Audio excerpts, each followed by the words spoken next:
let's get back on track, finally.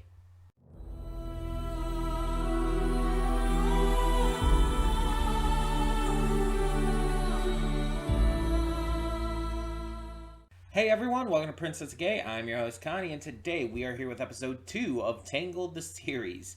Yeah, this is our third reaction to Tangled the series, but it's only episode 2 because last week we did the special Before Ever After, which technically we should have done first, but I didn't know existed until after I had already recorded the first episode reaction and put that up during the donation reward preview week that we did a while back.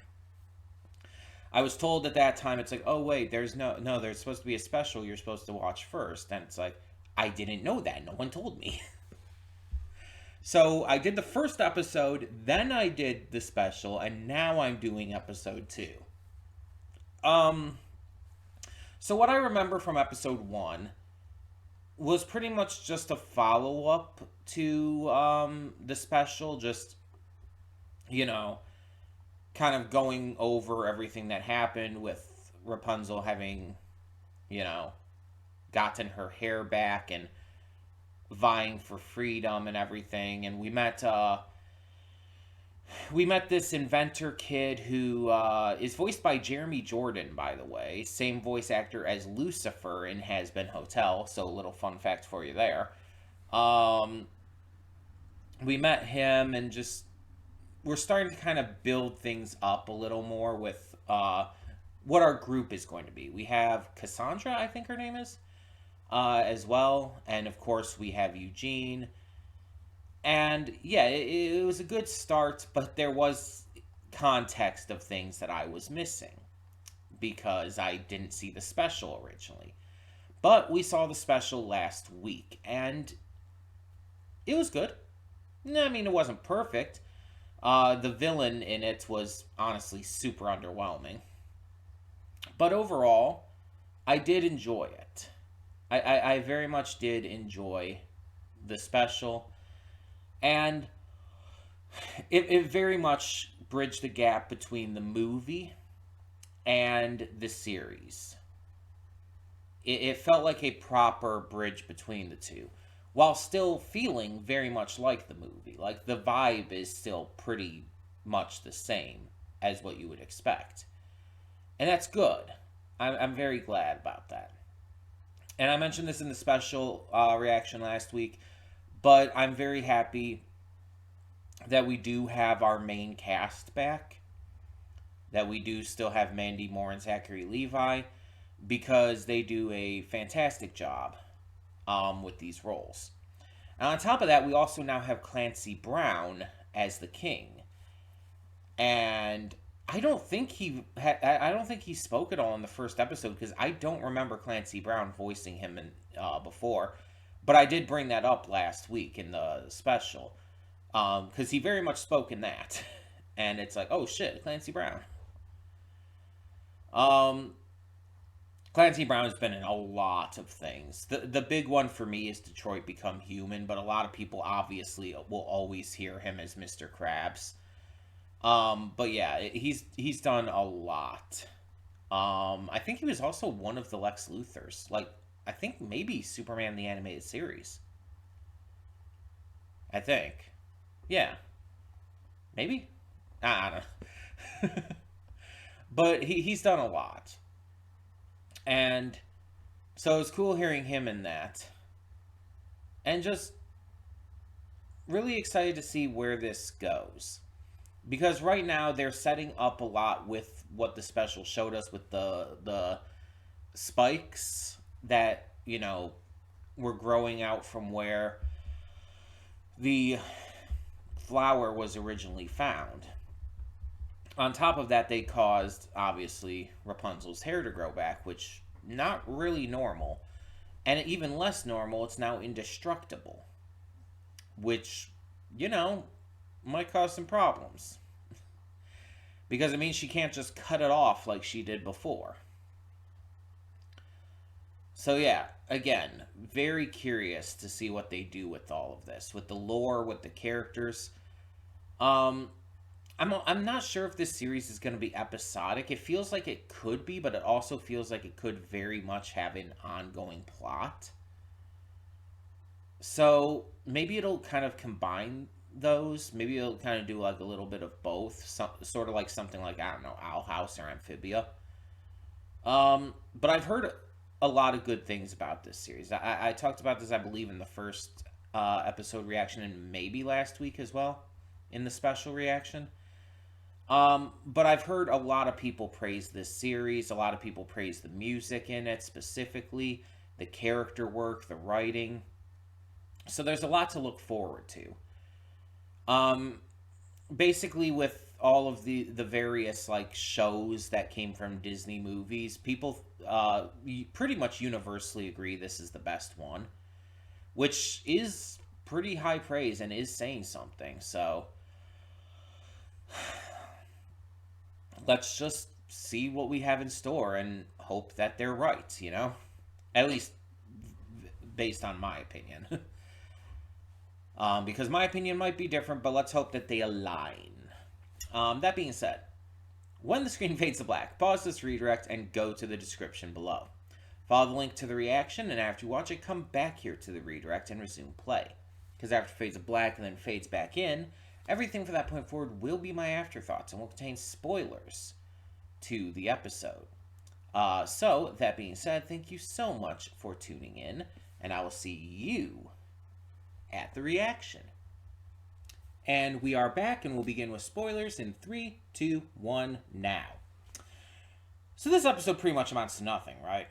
It's obviously just a episodic, random little thing that just doesn't really seem to have any kind of connection to the main story at all. And honestly is very much here specifically to teach a message to the children watching this, that not everybody is going to like everybody. But here's the thing, despite this episode kind of being, like, in the grand scheme of the show, pointless filler, this is probably one of the best representations of this moral being done in anime. Or, anime. Well, I mean, maybe in anime too, but in animation. Because I've seen, obviously, a lot of shows throughout the years, and there's been quite a few of them that have tried to do this kind of moral, where it's like, oh, not everyone's going to like everyone. You can't force friendship on people. And the thing is, most of them tend to go in a direction where it does end up in friendship. And people have pointed this out, not just myself, but that's kind of a really bad thing to showcase. And this is, I think, I get either best or worst represented, however you want to look at the terminology there, in My Little Pony, Friendship is Magic, actually. While I love the episode, it's mostly because of the song. But there's an episode in season 2 called A Friend Indeed. And while I love the song and just a lot about the episode, I very much acknowledge that the message is really fucked in this one. Because if you don't know what the episode is, basically the character Pinkie Pie is friends with everyone in Ponyville. That's kind of her thing. So she ends up seeing a new face moving to town, a donkey named Cranky. And so she's trying her everything to become friends with him throughout the episode, to the point where she's being an active nuisance to him. She's not only just being annoying, but she's actively, disturbing his peace, fucking with his property, and, just being a bother.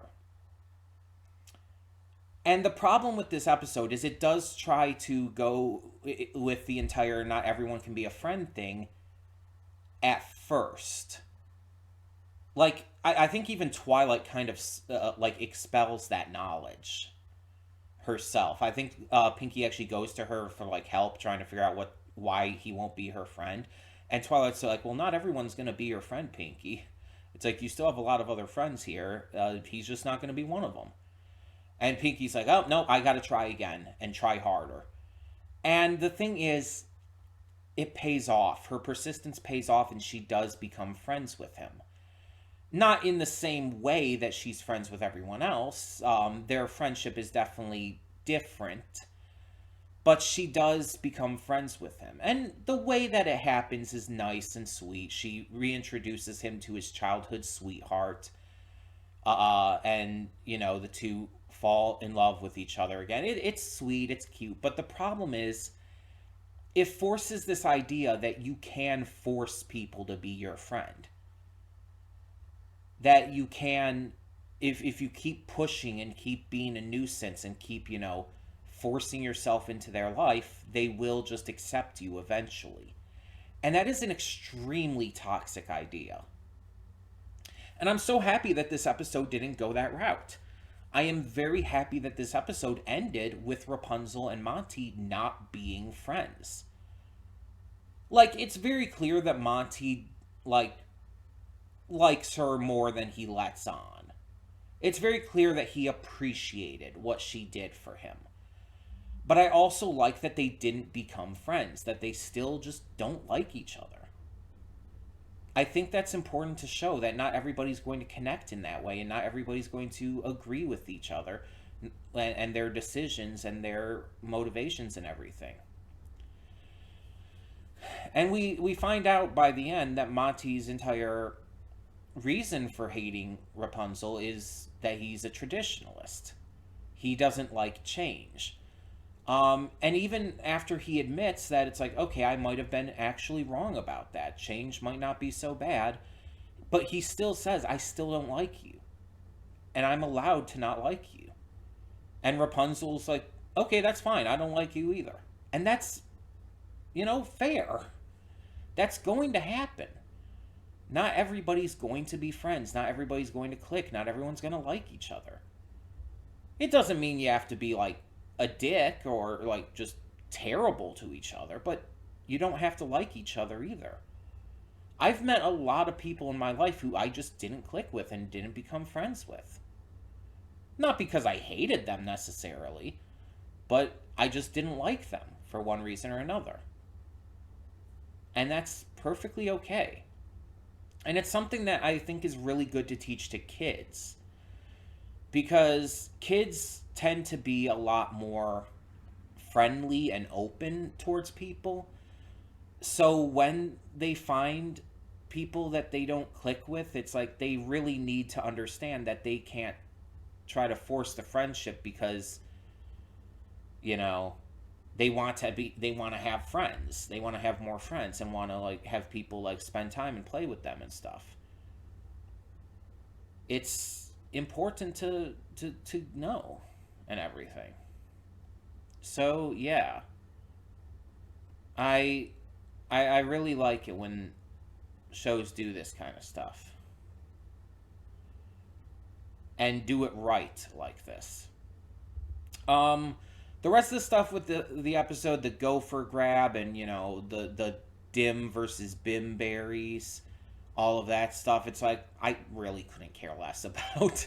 I really had no reason to care about it. It's like I didn't hate it or anything. It's just it was filler basically. It was the equivalent of filler. It had no real impact at all. And so I just didn't care. It really didn't do anything for me.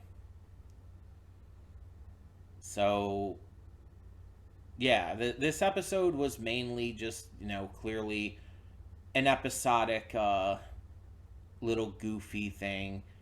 Did not continue the main story in any way, shape, or form. We didn't even see Jeremy Jordan's character. I don't remember his name, by the way. He was in episode 1. He just was not in this one at all. And I understand that not every episode is going to be necessarily super story focused. There's 20-something episodes in the season. It's there's probably going to be quite a few episodes that just don't focus on that.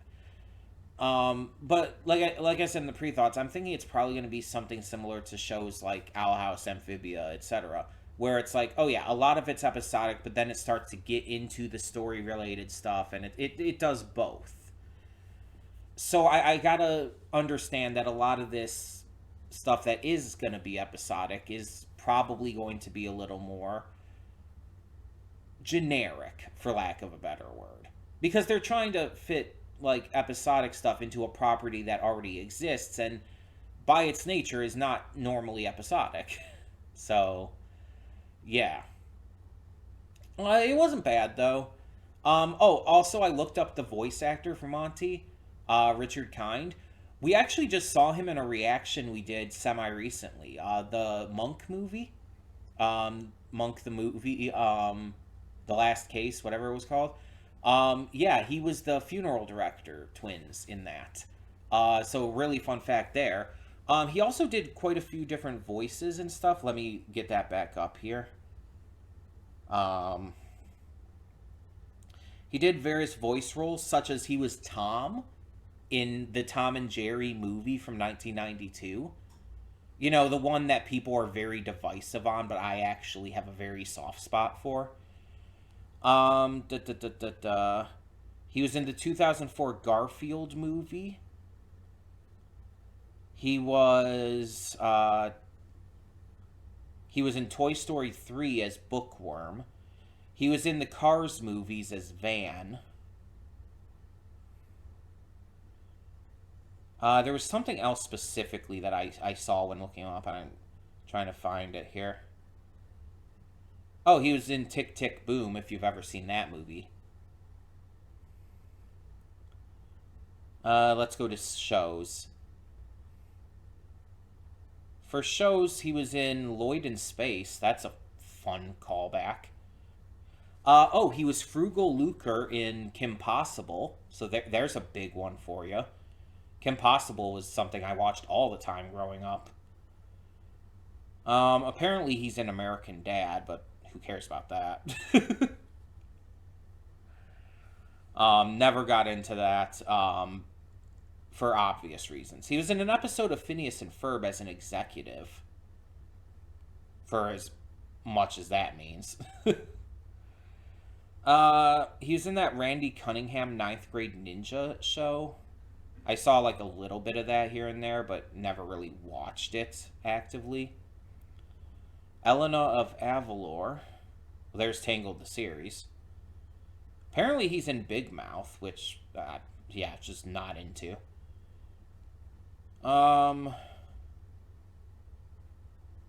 Bob's Burgers. He was in an episode of that in 2020. He was in an episode of The Simpsons. Hamster and Gretel. He was in an episode of that. I haven't seen any of that yet. And apparently he's in the new Night Court revival. Oh, he was also Molt in A Bug's Life. That's, I think, what I was thinking of. Oh, duh. And he was Bing Bong from Inside Out. That's the one I was thinking of, actually. He was definitely Bing Bong, yeah, from Inside Out. So yeah, he's done quite a notable amount of notable roles. So I've definitely heard his voice in various places before. I've even seen him just on screen in various places. But yeah, would not have recognized him by the voice, but you know, I've heard him before. So yeah, this was fun. Like, no real strong opinions, I guess you could say, on this episode, other than how the moral was handled. But tell me in the comments below, what did you think of this episode of Tangled the series? And for now, I'm Connie, and I'm signing off. See y'all next time.